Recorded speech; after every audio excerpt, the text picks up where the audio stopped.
Dear students, we have already started our discussion on vibration spectroscopy. ഇന്നത്തെ വീഡിയോയിൽ നമ്മൾ discuss ചെയ്യുന്നത് അൻഹാർമോണിക് ഓസിലേറ്ററിൻ്റെ കേസാണ്. ഒരു റിയൽ മോളിക്യൂൾ അല്ലെങ്കിൽ ഒരു റിയൽ ഡയറ്റോമിക് സിസ്റ്റം നിങ്ങൾ കൺസിഡർ ചെയ്യുമ്പോൾ ഡയറ്റോമിക് സിസ്റ്റംസ് ഒരു അൺഹാർമോണിക് ഓസിലേറ്റർ ആയിട്ടാണ് ബിഹേവ് ചെയ്യുന്നത് പറഞ്ഞു. സിമ്പിൾ ഹാർമോണിക് ഓസിലേറ്ററിൻ്റെ ലോസ് ഒന്നും ഒബേ ചെയ്യില്ല, അതിൽ നിന്ന് ഡീവിയേറ്റ് ചെയ്ത് അൺഹാർമോണിക് ഓസിലേറ്റർ ആയിട്ടാണ് ബിഹേവ് ചെയ്യുന്നത്. നമ്മൾ കഴിഞ്ഞ വീഡിയോസിൽ പറഞ്ഞു എന്താണ് അൺഹാർമോണിസിറ്റി എന്നുള്ള കൺസെപ്റ്റ് പറഞ്ഞു. ദാറ്റ് ഈസ് ആ റിസ്റ്റോറിങ് ഫോഴ്സ് എങ്ങനെയാണ് ലീനിയറായിട്ട് ഡിപ്പെൻഡൻ്റ് ആണോ എന്നൊക്കെയുള്ള കാര്യത്തിനെ ബേസ് ചെയ്തിട്ടാണ് എന്താണ് അൺഹാർമോണിസിറ്റി അല്ലെങ്കിൽ അൺഹാർമോണിക് ഓസിലേറ്റർ എന്നൊക്കെ നമ്മൾ പറഞ്ഞായിരുന്നു. സോ ഇന്ന് നമ്മൾ കുറച്ചും കൂടെ ഡീറ്റെയിൽഡ് ആയിട്ട് അൺഹാർമോണിക് ഓസിലേറ്ററിനെ കുറിച്ച് ഡിസ്കസ് ചെയ്യുകയാണ്. സോ ഓൾറെഡി ഡിസ്കസ് ചെയ്തു restoring force is no longer proportional to the displacement. ആ ഒരു കേസ് വരുമ്പോൾ ഹാർമോണിക് ഓസിലേറ്ററിൻ്റെ കേസിൽ restoring force is proportional to the displacement. But in the case of anharmonic oscillator ഈ ഒരു പ്രൊപ്പോർഷണാലിറ്റി കാണില്ല. In addition to that you can see at certain point the bond will be dissociating. Simple harmonic ഓസിലേറ്ററിൻ്റെ കേസിൽ അങ്ങനെ ഒരു dissociation കാണുന്നില്ല, കൂടാതെ energy levels എല്ലാം ഇക്വലി സ്പേസ്ഡ് ആയിരുന്നു. പക്ഷേ അൺഹാർമോണിക് ഓസിലേറ്ററിൻ്റെ കേസിൽ there will be dissociation. Real molecules after a particular vibration level they will be dissociating, bonds break ചെയ്ത് പോകും. അപ്പം നമുക്ക് സിമ്പിൾ ഹാർമോണിക് ഓസിലേറ്റർ എന്നുള്ള കൺസെപ്റ്റിൽ നിന്ന് മാറി ഒരു പുതിയ കൺസെപ്റ്റിലേക്ക് വരണം. സോ ആ ഒരു കറസ്പോണ്ടിങ് എനർജി ഡയഗ്രത്തിന് അല്ലെങ്കിൽ എനർജി വേഴ്സസ് ഇൻ്റർന്യൂക്ലിയർ ഡിസ്റ്റൻസിനെ നമുക്ക് ഡിസ്ക്രൈബ് ചെയ്യാൻ മോസ് ഫംഗ്ഷൻ യൂസ് ചെയ്യാം. ജസ്റ്റ് ഒരു എംപിറിക്കൽ റിലേഷനാണ് Morse function. Morse function use ചെയ്തിട്ട് നമുക്ക് അതിൻ്റെ corresponding Schrödinger wave equation obtain ചെയ്യാൻ പറ്റും. ഷ്രോഡിഞ്ചർ വേവ് ഇക്വേഷൻ കിട്ടിക്കഴിഞ്ഞാൽ you can actually solve that Schrödinger wave equation to obtain the energy levels, vibration energy levels obtain ചെയ്യാൻ പറ്റും. So vibration energy levels obtain ചെയ്ത് കഴിയുമ്പോൾ you will be observing that in addition to this v plus 1 by 2 omega bar e term, you have an extra term. ഒരു extra term കൂടെ ഉണ്ട്. That is v plus 1 by 2 square omega bar e xc. xc is the unharmonicity constant. And ഇവിടെ കാണാം ഒരു negative സൈനാണ് വരുന്നത്, അതുകൊണ്ട് തന്നെ as v value increases the energy difference will be reducing. ഓരോ എനർജി ലെവൽസും തമ്മിലുള്ള എനർജി ഡിഫറൻസ് റെഡ്യൂസ് ചെയ്ത് വരും when you move on to higher vibrational energy levels. So x is the unharmonicity constant and it is a positive value as well as a very small value. It has values in the range 0.001. ഈ കാര്യങ്ങളെല്ലാം നമ്മൾ കഴിഞ്ഞ വീഡിയോസിൽ discuss ചെയ്തതായിരുന്നു. And the comparison between the energy level of A simple harmonic oscillator as well as anharmonic oscillator was also discussed. And 0 point energy is also present in this particular case. V is equal to 0 അല്ലെങ്കിൽ vibrational quantum നമ്പറിൻ്റെ value 0 ആകുമ്പോൾ anharmonic ഓസിലേറ്ററിൻ്റെ കേസിലും അവിടെ ഒരു significant amount of vibration energy ഉണ്ട്.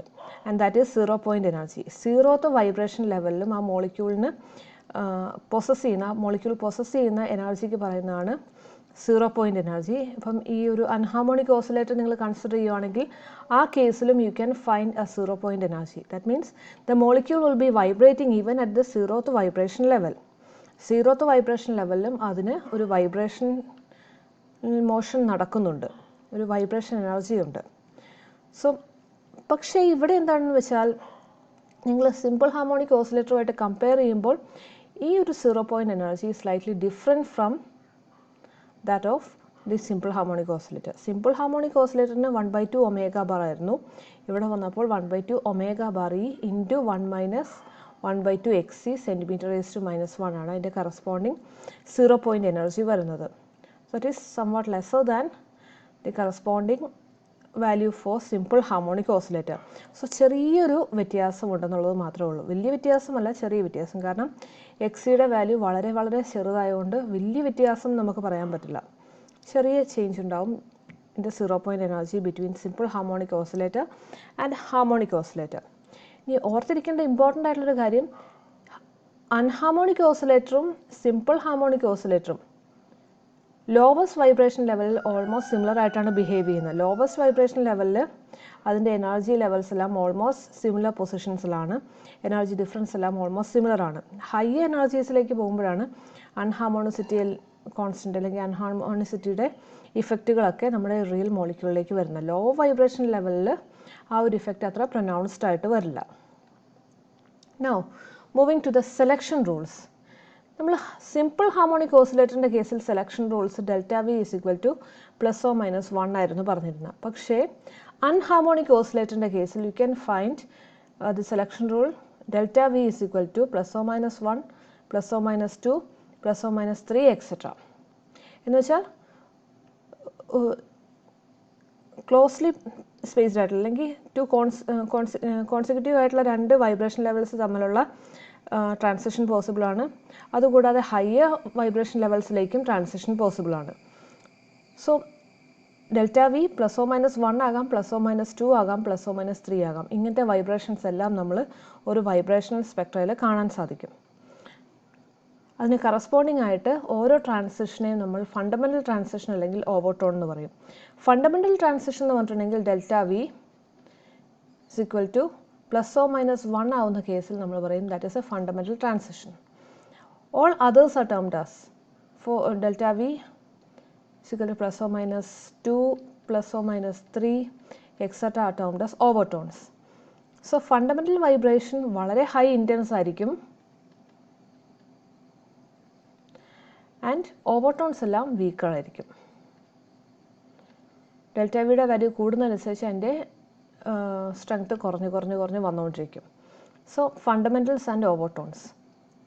So ഇവിടെ നമ്മൾ depict ചെയ്തിരിക്കുന്ന v is equal to 0 to V is equal to 1 ഒരു ട്രാൻസിഷനാണ്. അവിടെ ഡെൽറ്റ വി +or-1 ആണ് വരിക. It will be having considerable intensity ഉണ്ടാവും. കാരണം റൂം ടെമ്പറേച്ചറിൽ most of the molecule will be in lowest vibration level. So vibrational spectroscopy difference ഒന്ന് imagine ചെയ്യുക റൊട്ടേഷണൽ സ്പെക്ട്ര ആയിട്ട്. റൊട്ടേഷണൽ സ്പെക്ട്ര നമ്മൾ പറഞ്ഞു റൊട്ടേഷണൽ ലെവൽസ് ഹൈ റൂം ടെമ്പറേച്ചറിലാണെങ്കിലും ഹയർ റൊട്ടേഷൻ ലെവൽസും ഫിൽഡ് ആയിരിക്കും എന്നുള്ളത്. പക്ഷേ വൈബ്രേഷൻ സ്പെക്ട്ര നമ്മൾ പറയുന്ന ലോവസ്റ്റ് വൈബ്രേഷൻ ലെവൽ ആയിരിക്കും കൂടുതൽ പോപ്പുലേറ്റഡ് ആയിരിക്കുന്നത് അറ്റ് റൂം ടെമ്പറേച്ചർ. അതുകൊണ്ട് വി ഈസ് ഈക്വൽ ടു 0യിൽ നിന്ന് വി ഈസ് ഈക്വൽ ടു 1 ഒരു ട്രാൻസിഷൻ ഹൈ ഇൻറ്റൻസ് ആയിരിക്കും. കാരണം അവിടെ പോപ്പുലേഷൻ കൂടുതലാണ്, ട്രാൻസിഷനുള്ള സാധ്യത കൂടുതലാണ്, അതുകൊണ്ട് തന്നെ ഇൻറ്റൻസിറ്റി കൂടുതലായിരിക്കും.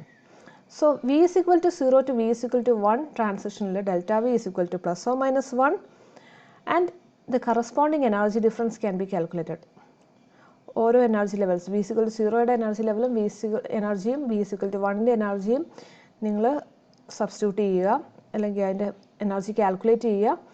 The difference will be giving you the delta epsilon, the energy corresponding to the fundamental transition energy നിങ്ങൾക്ക് കിട്ടും. That will be equal to omega bar E into 1 - 2xc cm⁻⁻1. ഇതാണ് ഫണ്ടമെൻ്റൽ ട്രാൻസിഷൻ വരുന്നത്.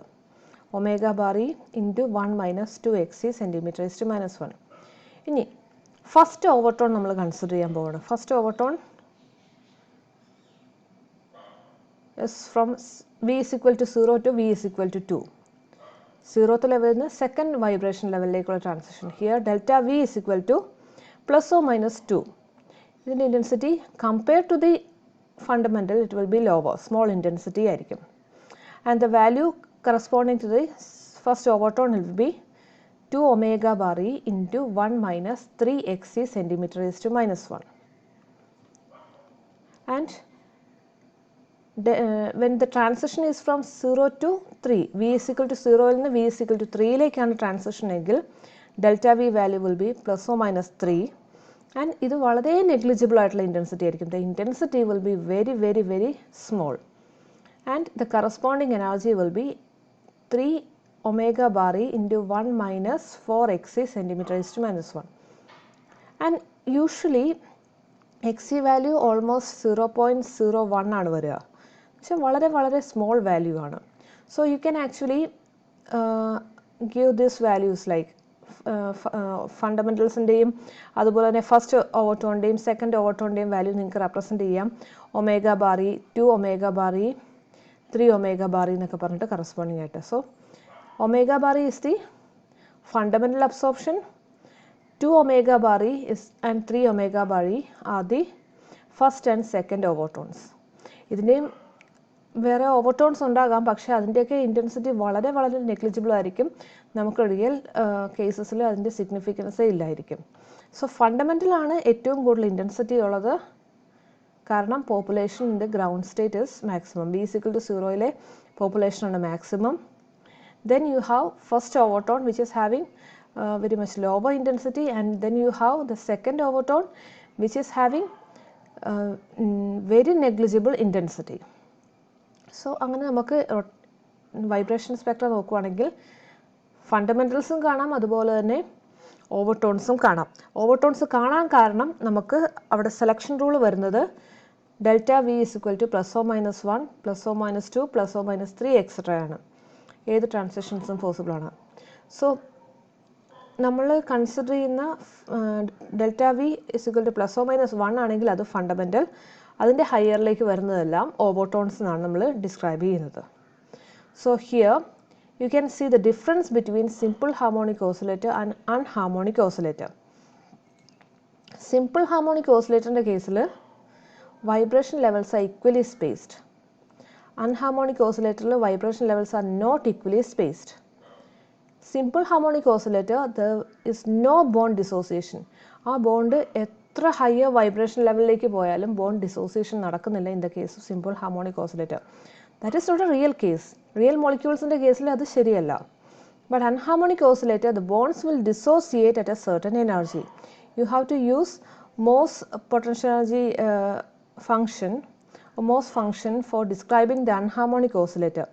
Simple harmonic oscillator the equation use ചെയ്യാൻ പറ്റില്ല. You have to use another equation for describing that particular kind of curve that you obtain when you plot energy versus internuclear distance. അവിടെ Morse ഫംഗ്ഷനാണ് നമ്മൾ use ചെയ്യുന്നത്. ഇവിടെ നമുക്ക് simple harmonic ഓസിലേറ്ററിൻ്റെ കേസിൽ സിമ്പിൾ ഹാർമോണിക് ഓസിലേറ്ററിൻ്റെ കറസ്പോണ്ടിങ് ആയിട്ടുള്ള ഇക്വേഷൻസ് യൂസ് ചെയ്യാൻ പറ്റും. And the energy of a particular vibration level in simple harmonic oscillator epsilon v is equal to v plus 1/2 omega bar, and in the case of anharmonic oscillator epsilon v is equal to omega bar e into 1 - xc into v plus 1/2 multiplied by v plus 1/2. And 0 point energy in the case of simple harmonic oscillator is 1/2 omega bar, and the case of unharmonic oscillator the 0 point energy is 1/2 omega bar e into 1 - 1/2 xc. So അവിടെ extra ഒരു ടേമും കൂടെ വരുന്നുണ്ട്, നമ്മുടെ corresponding ആയിട്ടുള്ള അൺഹാർമോണിസിറ്റി കോൺസ്റ്റൻറ്റും കൂടെ വരുന്നുണ്ട്. Then you have the selection rules. Selection rule for simple harmonic oscillator is delta V is equal to +or-1, but in the case of unharmonic oscillator transitions can be possible when delta V value is equal to +or-1, +or-2, +or-3 etc. So ഈ വാല്യൂസിൻ്റെ ബേസിൽ you will be designating them as fundamental and overtones. ഫണ്ടമെൻ്റൽസും ഓവർടോൺസും ആയിട്ട് പറയാൻ പറ്റും. ഫണ്ടമെൻ്റൽസിന് high intensity ആയിരിക്കും, ഓവർടോൺസിന് intensity വളരെ കുറവായിരിക്കും. And the energy of transition delta epsilon is equal to omega bar centimeter raised to -1 in the case of simple harmonic oscillator. Omega bar centimeter raised to -1 ആയിരിക്കും. Unharmonic oscillator ന്റെ കേസിൽ delta epsilon is equal to omega bar e into 1 - 2 xc centimeter raised to -1 when it is a fundamental transition. And for first overtone you have delta epsilon is equal to 2 omega bar e into 1 - 3 xc centimeter raised to -1, and for second overtone it is delta epsilon is equal to 3 omega bar e into 1 - 4 xc centimeter raised to -1. ഈ ഓരോ ട്രാൻസിഷൻസും v is equal to 0-ൽ നിന്നാണ് start ചെയ്യുന്നത് നമ്മൾ പറഞ്ഞു. കാരണം v is equal to 0 ആണ് നമ്മുടെ room ടെമ്പറേച്ചറിൽ മോസ്റ്റ് പോപ്പുലേറ്റഡ് ആയിട്ടുള്ള സ്റ്റേറ്റ്. 0th വൈബ്രേഷൻ ലെവലായിരിക്കും മോസ്റ്റ്ലി പോപ്പുലേറ്റഡ്. ഇനി വേറൊരു കേസ് നമ്മൾ പറയും when the higher vibration levels will also be significantly populated and they will be termed as hot bands and all in the case of higher spectroscopy. So അത് നമ്മൾ next വീഡിയോയിൽ discuss ചെയ്യും. So ഇതാണ് basic ആയിട്ട് നമ്മൾ ഒരു anharmonic ഓസിലേറ്ററിൻ്റെ കാര്യം പറയുമ്പോൾ പറയുന്ന കാര്യങ്ങൾ. എന്താണ് അൺഹാർമോണിക് ഓസിലേറ്റർ, എന്തുകൊണ്ട് അൺഹാർമോണിസിറ്റി വന്നിരിക്കുന്നു, ആൻഡ് എങ്ങനെ നമ്മൾ ഡിസ്ക്രൈബ് ചെയ്യും ആ പർട്ടിക്കുലർ ഫംഗ്ഷനെ, എങ്ങനെ അത് സിമ്പിൾ ഹാർമോണിക് ഓസിലേറ്ററുമായിട്ട് ഡിഫറെൻ്റ് ആയിരിക്കുന്നു in terms of bond dissociation, in terms of energy gaps etcetera, as well as energy of A particular vibration level, അതിൻ്റെയൊക്കെ ബേസിൽ എങ്ങനെ ഡിഫറെൻ്റ് ആയിരിക്കുന്നു ആ കാര്യങ്ങളെല്ലാം നമ്മൾ പറയും. പിന്നെ vibration energy levels, എത്രയാണ് energy of a particular vibration level, and what is the significance of unharmonicity constant, and comparison have been discussed, and 0 point energy in the case of unharmonic oscillator, and selection rule for an unharmonic oscillator, fundamentals and overtones, and what is the difference between the fundamentals and overtones that you observe in a vibration spectroscopy. Fundamentals have delta V value plus or minus 1, and for overtones it will be greater than 1, that the delta V value can be plus or minus 2, plus or minus 3, etc. And about the intensity, fundamentals will be having highest intensity, the overtones will be having lower intensity. As you have the first overtone, it will be less intense than the fundamental, and the second overtone will be very much smaller intensity, will be having very much smaller intensity when compared to the fundamental as well as the first overtone. Then we had a difference. എന്താണ് തമ്മിലുള്ള difference എന്നുള്ള കാര്യം നമ്മൾ discuss ചെയ്തായിരുന്നു. That's all for this video. I will be discussing about hot bands in the next video. I hope it is clear to you. ഞാൻ കുറച്ച് questions upload ചെയ്യും. ഈ ഒരു ടോപ്പിക്സ് ഒക്കെ നിങ്ങൾക്ക് ഓൾറെഡി ഫെമിലിയർ ആണ്. ഈ ടോപ്പിക്സിൻ്റെ റിലേറ്റഡ് ആയിട്ടുള്ള കുറച്ച് ക്വസ്റ്റ്യൻസ് ഡിസ്കസ് ചെയ്യും. And after that we will be having discussions on some other topics which will be a novel topic to you. PQR lines, അതുപോലെ തന്നെ ഡിസ്പേഴ്സീവ് IR ഉം FTIR നെ കുറിച്ചുള്ള കുറച്ച് കാര്യങ്ങളൊക്കെ നമ്മൾ അത് കഴിഞ്ഞിട്ടുള്ള വീഡിയോസിൽ ഡിസ്കസ് ചെയ്യും. So this is regarding the basics regarding the unharmonic oscillator. That's all. Thank you.